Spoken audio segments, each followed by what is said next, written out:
예, 송구영신예배 설교를 시작하면서 늘 똑같은 말씀을 드립니다.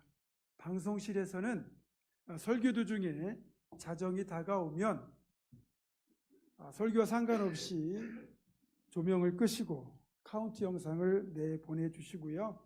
여러분은 갑자기 문당이 어두워지고 또 이렇게 화면에 카운트 영상이 뜨게 되면 큰 소리로 함께 새해를 앞둔 카운트를 해주시기 바랍니다.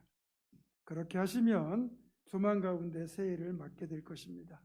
먼저 설교하기 전에 이번 무안공항 제주항공 여객기 참사를 보면서 참 안타깝고 애통한 마음을 금할 길이 없습니다. 깊은 애도를 보내며 희생자와 가족들에게 하나님의 위로가 함께하기를 소망합니다. 광주에서 목회하시는 목사님과 연락을 주고받았는데 광주 지역의 몇몇 교회는 성도들 중에서 희생자가 나와서 교회가 너무너무 침통한 상태라고 합니다. 누군가의 가족이었던 여객기 사고 희생자들의 안타까운 죽음 앞에서 깊은 애도와 애통의 심정을 품으며 이들과 아픔을 함께하는 것을 통하여 조금이라도, 정말 조금이라도 이들의 슬픔이 덜어진다면 좋겠습니다. 절대로 희생자와 또 그들의 가족의 가슴에 못을 박는 언행은 삼가했으면 좋겠습니다. 저희도 성탄 발표회 때 발랄한 춤을 선보였던 우리 중3, 고3 연합팀의 무대를 오늘 다시 송구 역신 예배 때 보여드리려고 했지만 국가적인 애도 분위기에 동참하기 위하여 순서를 놓지 않기로 했습니다. 물론 제가 그 친구들에게 약속했던 회식비는 전달했습니다. 이제 설교를 이어가겠습니다.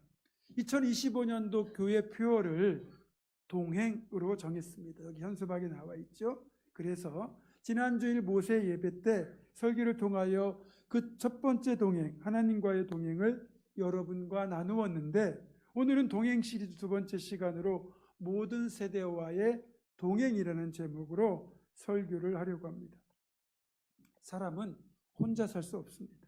그래서 공동체를 이루고 살아갑니다. 그런데 그 공동체 안에는 각자 다른 성격과 재능과 성향을 가진 사람들이 모여 살죠. 그러면서 자신에게 주어진 그 역할을 감당하며 서로에게 부족한 것을 메꾸며 살아갑니다. 자, 그런 공동체적 삶을 단순하게 표현하면 여러 가지가 나와 다른 이들과 함께 걸어가는 동행이라고 표현할 수 있습니다.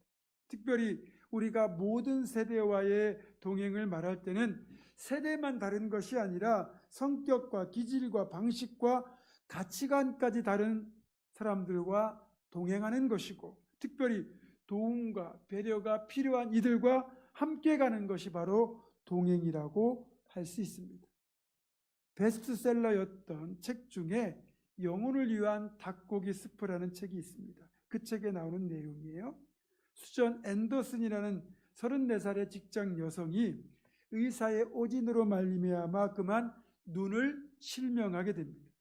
앞을 못 보게 되어 너무나 힘들고 어려웠지만 1년 동안 치료와 재활에 힘써서 이제는 전에 다니던 직장을 다시 출근할 수 있게 되었습니다.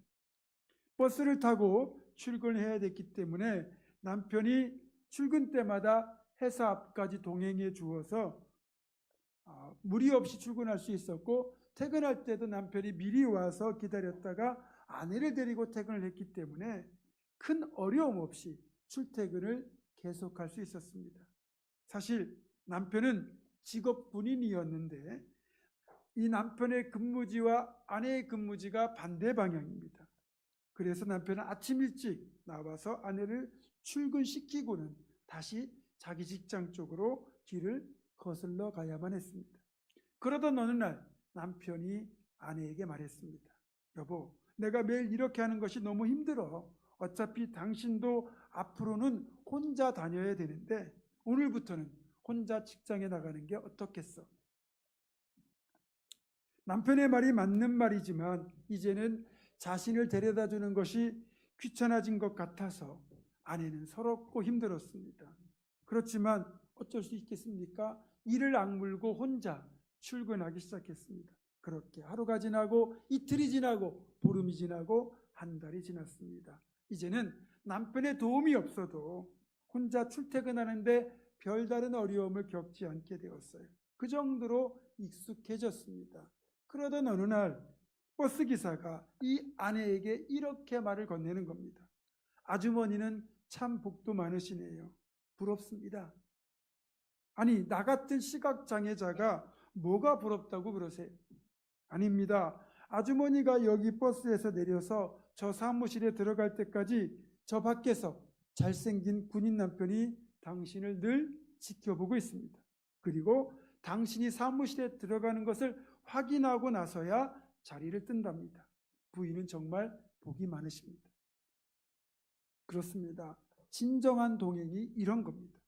보이던 보이지 않던 사랑의 마음으로 다른 이의 어려움을 배려하고 필요를 채우며 함께 가는 것, 함께 하는 것, 이것이 바로 진정한 동행이라고 할 수 있습니다.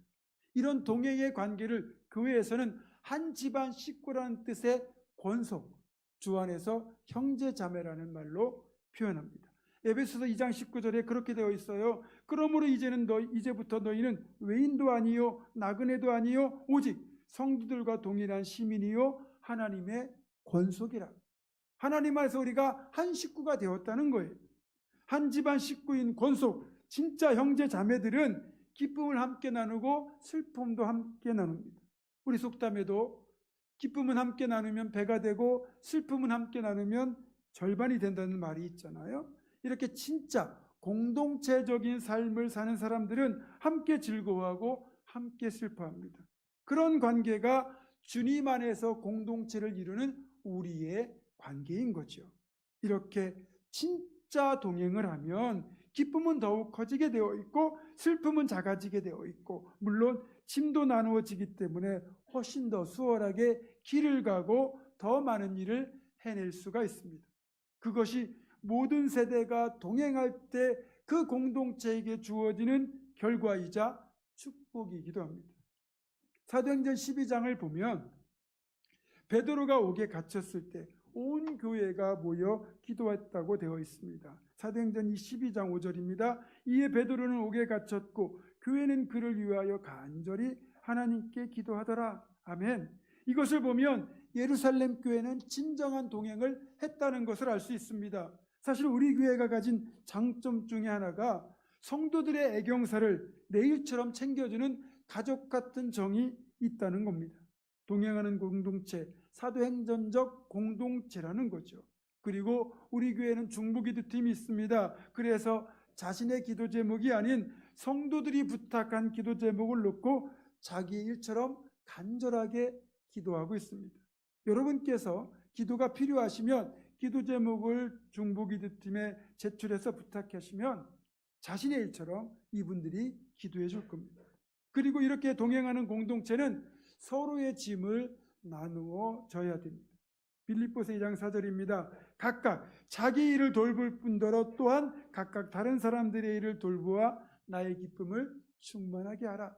자기 일도 잘 감당해야 되지만 그 일을 감당하기 힘들어하는 이들을 도와서 함께 그 일을 감당할 수 있도록 하는 그 공동체가 진정으로 동행하는 공동체라는 거죠.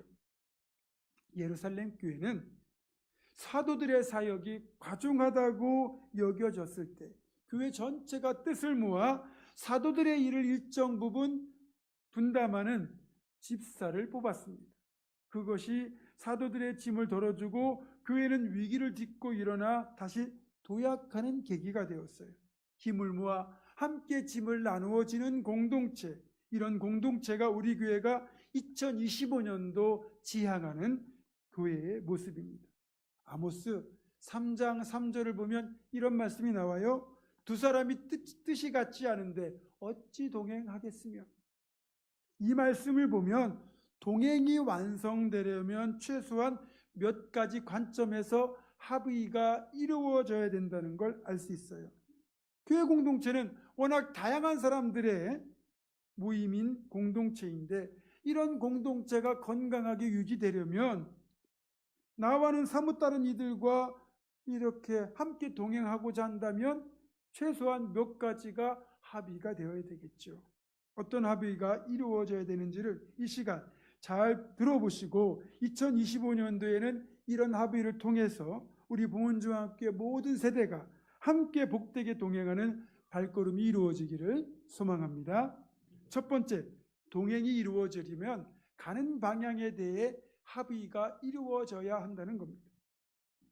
가는 방향이 다르다면 함께 할 수가 없죠.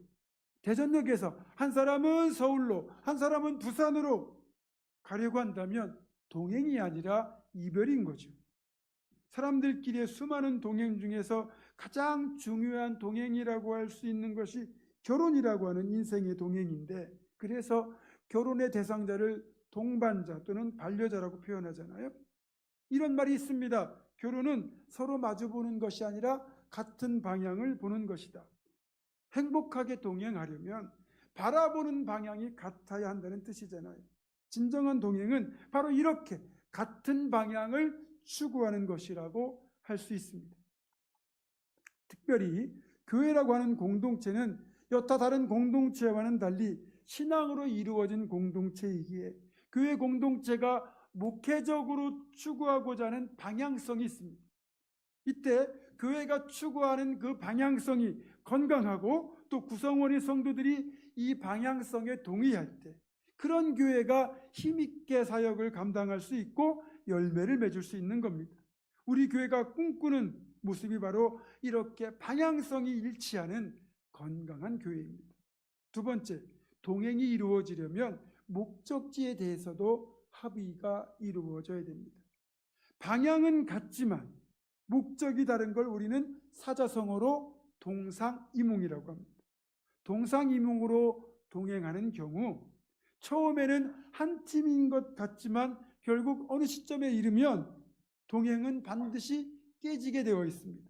그리고 그렇게 동상이몽으로 이루어진 동행의 경우 동행이 깨질 때 다른 어떤 동행보다 더 심한 배신감을 느끼게 됩니다. 왜냐하면 방향성이 같은 것 같아서 마음을 주었는데 결국 나와 동행을 한 이유가 자기의 목적, 자기의 목표를 위하여 나를 이용한 것에 불과했기 때문입니다. 내가 저 사람의 이기적 목적을 위하여 이용당했다고 느껴지잖아요. 그럴 때 심한 배신감이 드는 건 당연합니다. 세 번째로 동행이 이루어지려면 어떤 길로 갈지도 합의가 이루어져야 됩니다. 방향도 같고 목적지도 동일하다면 그 다음에는 가는 길도 같아야 돼요. 목적지가 같은데 길이 다르다면 그건 동행이 아니라 동맹입니다. 동맹. 그러니까 같은 길로 가야 되는 이유는 뭐냐? 같은 길로 가면서 같은 것을 함께 보고 같은 것을 함께 경험하는 그런 공통의 경험이 있을 때 그게 바로 그 동행의 공감대를 형성하게 돼요. 이렇게 같은 길로 가는 건 방법의 문제라고도 할 수 있는데 목적은 같지만 접근 방법, 실행 방법에 대해서는 충분히 이견이 있을 수 있습니다. 그것은 그만큼 각자의 생각을 드러낼 수 있는 열린 공동체라는 뜻이거든요. 이럴 때는 자기가 생각하는 바람직한 방법을 채택하기 위하여 치열한 논쟁과 설득 과정이 반드시 필요합니다. 그런 과정을 거쳐서 최종적으로 방법이 결정이 되었고 그 결정이 내가 생각하고 주장하던 방법과 다른 결정이라 할지라도 그때는 무조건 지지하고 힘을 보태어 동참해야 되는 겁니다. 그게 같은 길로 가는 겁니다. 그런데 자꾸만 뒤에서 나는 이 방법이 마음에 안 든다고 투덜대거나 협조를 하지 않는다면 그런 태도로는 결코 동행이 이루어질 수가 없는 겁니다. 진정한 동행은 내 생각, 내 방법 내려놓고 공동체가 정한 길에 동참하는 거예요. 네 번째, 동행이라면 속도도 서로에게 맞추어야 합니다. 이건 제가 하나님과 동행에서도 언급했던 점인데 데이트하는 연인들을 보시면 친밀감이 남다르잖아요. 바짝 붙어 있을 뿐만 아니라 걷는 속도까지도 서로에게 맞춥니다. 네. 9, 8, 7, 6, 5, 4.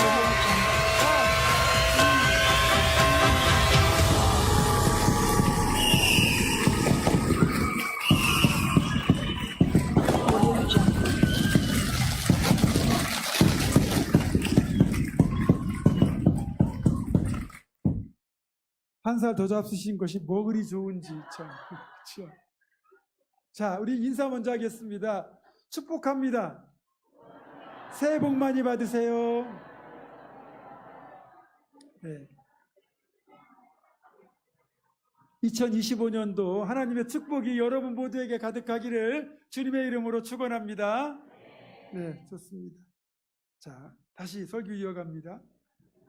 여러분들 길을 걸어가다 보면 뜨겁게 불타오르는 연인들 보셨죠? 그 무더운 여름에도 바짝 붙어 있잖아요. 땀띠 나도 상관없습니다. 그리고 누가 보더라도 아무런 그런 의식이 없습니다. 그냥 자기들끼리 좋아요. 여러분, 그런 연인들의 특징 중에 하나가 뭐냐면 걷는 속도가 똑같아요. 자기가 조금 빠르다 싶으면 속도를 줄이고 자기 연인에게 속도를 맞춥니다.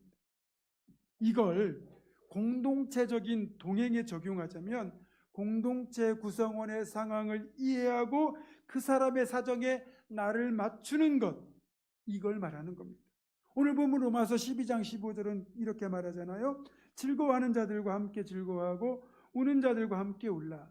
이 말씀을 여기 적용하자면 동행은 다름 아닌 함께 울고 함께 웃어주는 거예요.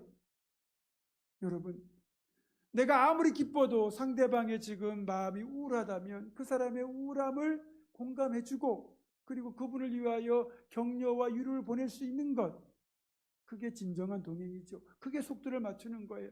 혹 내 마음은 그렇게 편치 못하지만 정말 다른 이에게 기쁜 일이 생겼을 때 진심으로 기뻐하며 축하해 주는 것, 그게 속도를 맞추는 동행인 겁니다. 그게 함께 웃고 함께 우는, 즉 함께 즐거워하고 함께 울어줄 줄 아는 진정한 동행인 거죠. 5번째, 팀을 이루어 동행하려면 서로에게 동행할 의사가 있는지도 물어봐야 돼요. 특히 교회는 다양한 연령대, 다양한 생각을 가진 이들이 모여있는 신앙 공동체입니다. 예수 그리스도를 믿는 믿음이라는 공통점이 있지만 연령과 생각과 가치관과 접근 방식 등이 다양할 수밖에 없어요. 우리 교회는 앞에서도 언급했지만 다음 세대와 청장년, 노년 세대까지 모든 세대가 골고루 모여있는 건강한 교회입니다. 그럼에도 이 모든 세대가 동행하려면 각자의 의견들을 들어주고 반영하려는 노력이 서로에게 필요하다는 거죠. 그래서 2025년도 상반기에 이렇게 각 세대를 대표하는 분들을 모아서 방해와 함께 건강한 교회, 선한 방향성을 찾기 위한 세대별 건의사항, 의견, 대안 등을 함께 나누는, 그리고 그것을 바탕으로 우리 교회 모든 세대를 아우를 수 있는 중장기 목회 계획을 세우도록 하겠습니다. 마지막 6번째, 진정한 동행은 서로에게 고마운 관계, 도움이 되고 힘이 되는 관계를 통해 이루어집니다. 아프리카에서 유래한 2개의 유명한 속담이 있습니다. 하나는 이겁니다. 노인 하나가 죽는 것은 도서관 하나가 사라지는 것과 같다. 또 다른 하나는 아이 하나를 키우기 위해서는 마을 전체가 필요하다. 정말 이 2개의 속담에 기가 막힌 통찰이 들어있는데 그만큼 공동체가 건강한 동행을 하기 위해서는 노년 세대의 경륜과 지혜가 필요하다는 것이고, 또 다음 세대를 양육하기 위해서는 그만큼 또 모든 세대가 다 함께 힘을 합쳐야만 가능하다는 거죠. 작년 세대가 없으면 다음 세대는 존재할 수가 없습니다. 또 다음 세대가 없는 작년 세대는 미래가 없어요. 따라서 이 다음 세대와 작년 세대가 함께 가야 되는데 적어도 다음 세대들은 작년 세대를 향한 존경과 감사의 마음을 잊지 말아야 됩니다. 우리 교회 다음 세대에게 부탁합니다. 여러분들이 마음껏 예배하고 교제하고 뛰어놀 수 있는 것은 여러분들을 위하여 자신들의 시간과 열정과 재정을 기꺼이 들인 장년 세대가 있기 때문입니다. 우리 유치부, 아동부, 중고등부, 청년부 다음 세대 한번 다 일어나 보세요. 아동부도 일어나시고 유치부도 일어나시고 중고등부도 일어나세요. 청년부까지 다 일어나세요.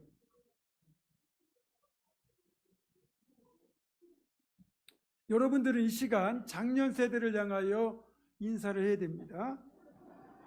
자, 자막 띄워주세요. 그동안 잘 이끌어주시고 섬겨주셔서 고맙습니다. 저희도 열심히 하겠습니다. 이 자막을 다시 한번 읽으시면서 허리를 90도로 숙여서 우리 장년들에게 인사하겠습니다. 시작! 잘 이끌어주시고 섬겨주셔서 고맙습니다. 저희도 열심히 하겠습니다.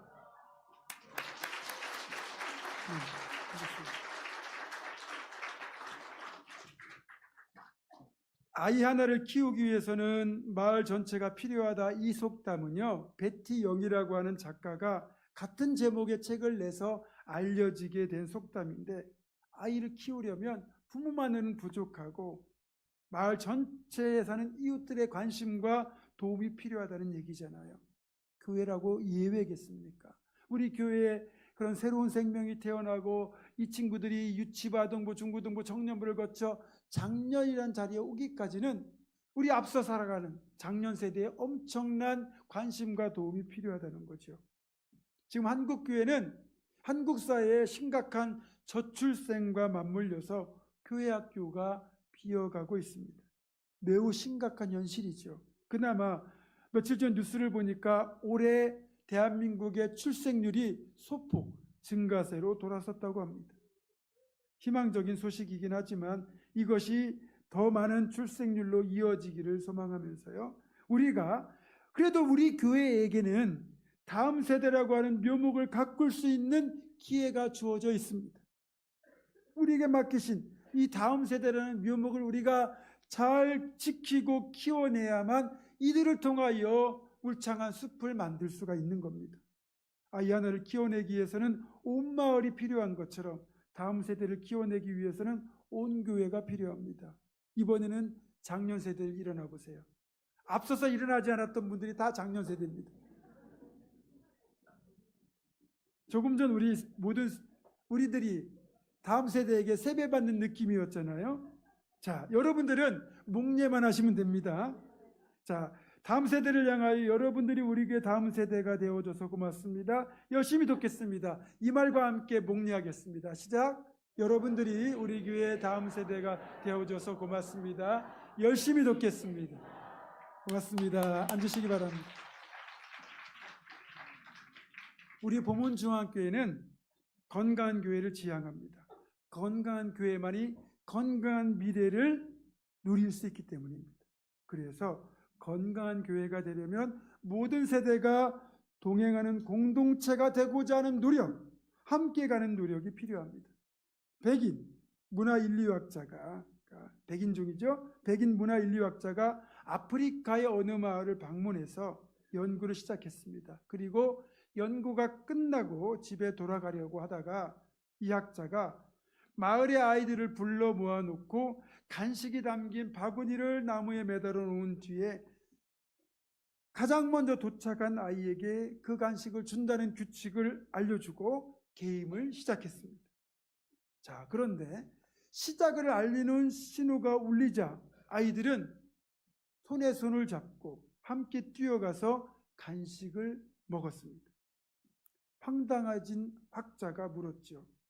먼저 뛰어가면 다 먹을 수 있는데 왜 함께 갔니? 그때 이 학자의 물음에 아이들이 이구동성으로 외쳤던 말이 바로 우분투입니다.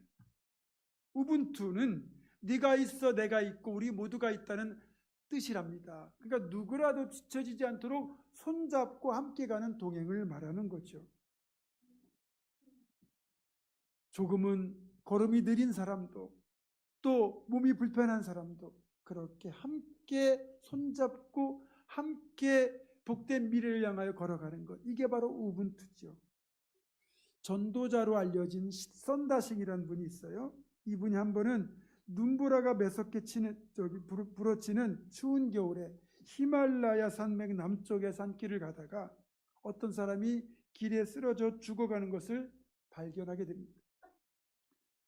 그 사람을 살펴보니까 손도 발도 얼굴도 다 얼었지만 아직 숨은 끊어지지 않았어요. 마침 어떤 사람이 그 곁을 지나는 것을 보고 이 사람을 그냥 내버려 두면 얼어 죽을 것 같으니 함께 이 사람을 업고 가봅시다, 이렇게 제안을 했지만 그 사람은 나도 추워 죽겠는데 무슨 헛소리냐 그러면서 그냥 지나쳤습니다.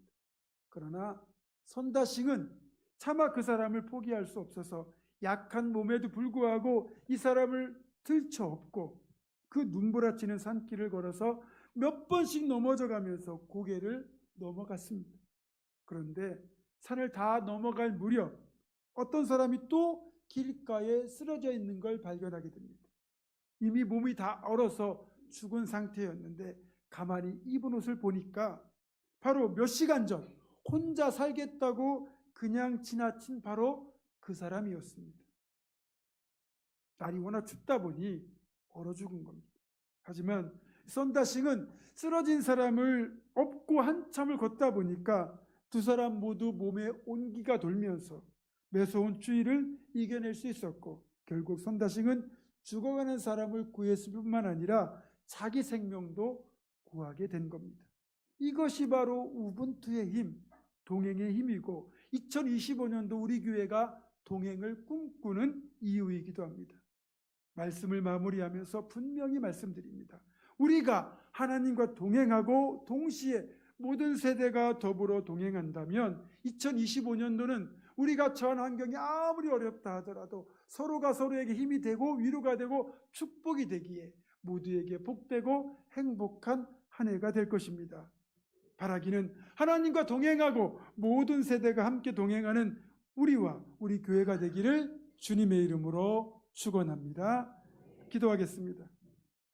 거룩하신 하나님, 우리 모두 하나님 안에서 형제자매여 권속된 공동체임을 기억하며 하나님과 동행하고 모든 세대가 함께하는 복된 믿음의 공동체로 살아가는 2025년이 되게 하여 주시옵소서. 주 예수 그리스도의 이름으로 기도드립니다. 아멘.